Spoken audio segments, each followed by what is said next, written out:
Meantime, Australia's Labor government is set to hand down its second budget since winning power as pressure grows on Australians battling higher interest rates and a rising cost of living. Now, last week's decision by the central bank to raise rates has placed added strain on families. And coupled with soaring rents and a multi-billion-dollar defence bill, addressing domestic and security responsibilities will pose a massive challenge. Roger Maynard reports from Sydney. These are difficult and uncertain times for Australia and the financial well-being of its people. Some commentators predict a consumer recession later this year.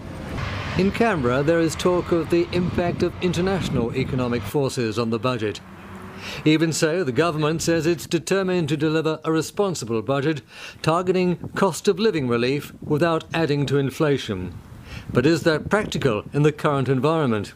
Look, I think it's practical in a sense, but it's also difficult. On the one hand, the government will want to provide support to their base, to low and middle income earners who are doing it tough given the cost of living pressures, particularly regarding energy. But by the same token, they don't want to do too much of that for fear that it will just add to inflation. And more broadly, they've got a longer term structural problem with the budget deficit. The government's recently announced plans to increase defence spending will add another $4 billion to this year's budget bill, as it attempts to respond to a perceived threat from China. On the domestic front, there's the ballooning cost of Australia's National Disability Scheme and demands for better welfare support for the unemployed. If ever there was proof of the nation's more vulnerable population, it's to be found here in inner Sydney.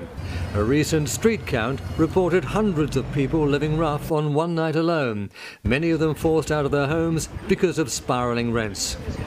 Look, I think it is getting worse, and I don't think we've seen the rest of it. I don't think we've seen the most of it, to be honest. It's going to get higher as rates go up, as cost of livings go up as well. The cost of food and financial support is hard as well. This year, the Salvation Army is hoping to raise $37 million to help Australians who are doing it tough. Owen Davies has first-hand experience of the problems faced by the homeless.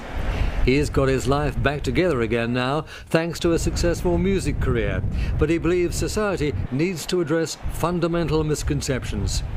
I'm sure if you ask anybody what does homelessness look like to you, they're going to put their hand up and they're going to say, homelessness to me is an older fellow, maybe with a dog, he's asking people for change, maybe he's been to war, you know, and he's been forgotten by his family, but it's just not the case. Even many semi-professionals are struggling to keep a roof over their head as mortgages and rent continue to soar.